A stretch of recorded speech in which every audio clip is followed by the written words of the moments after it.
मुंबई शहर की रहने वाली प्रिया शर्मा अपने दोस्तों के साथ रवि, साहिल और विजय के साथ शिमला जाने का प्लान बनाया।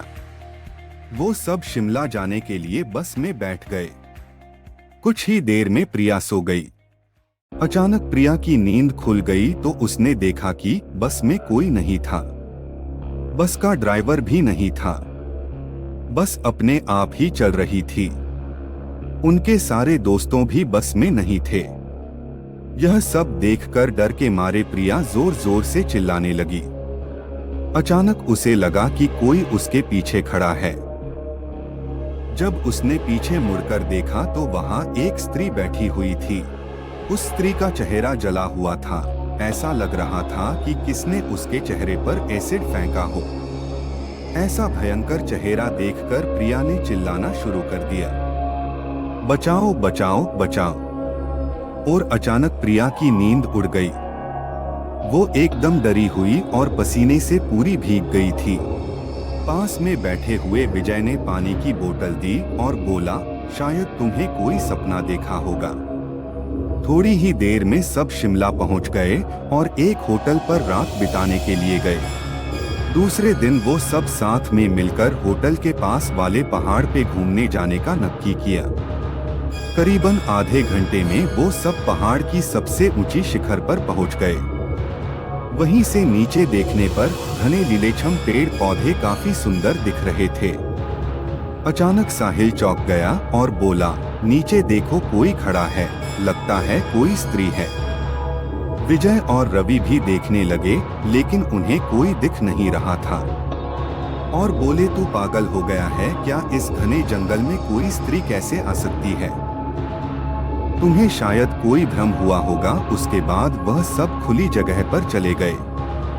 रात होने वाली थी इसलिए वह सब ने पहाड़ पर ही रुकने का निर्णय किया।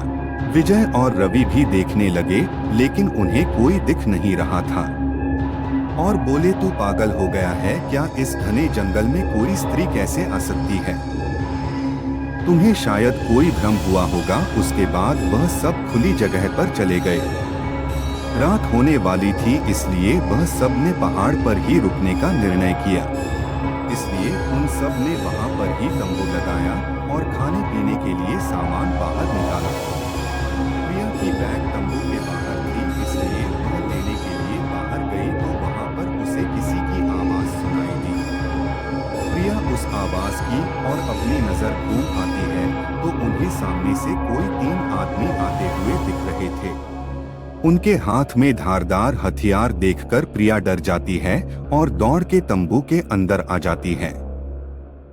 उसने अपने दोस्तों से भी यह बात की लेकिन कोई उसकी बातों पर विश्वास नहीं कर रहे थे। प्रिया चिल्लाकर बोली, आप सब पागल हो गए हो क्या? कोई भी मेरी बातों पर भरोसा नहीं कर रहा है। चलिए मेरे साथ बाहर, मैं आपको बताती हूँ। वो सभी बाहर आके शिखर की टोच से नीचे देखने लगते हैं। उतने में ही उन सभी को लगता है कि कोई 3 लोग उनकी ओर बढ़ रहे हैं।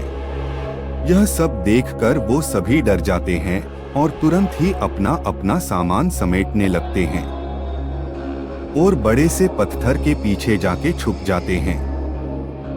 थोड़ी ही देर में वो सब ऊपर आ जाते हैं।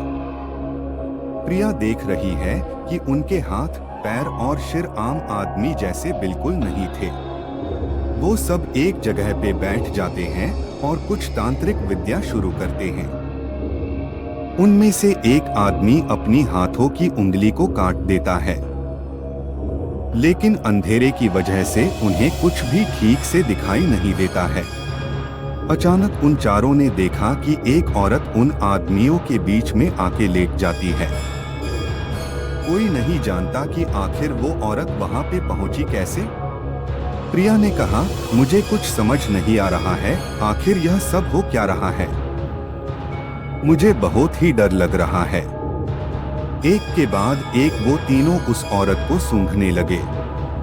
वहीं पे अचानक उस औरत ने अपनी उंगली उठाई और हमारी तरफ इशारा करने लगी।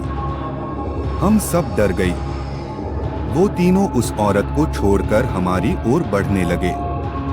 हम सब पहाड़ी से नीचे होटल की ओर दौड़ने लगे। हमारी आवाज सुनकर वो तीनों हमारी ओर दौड़ने लगे।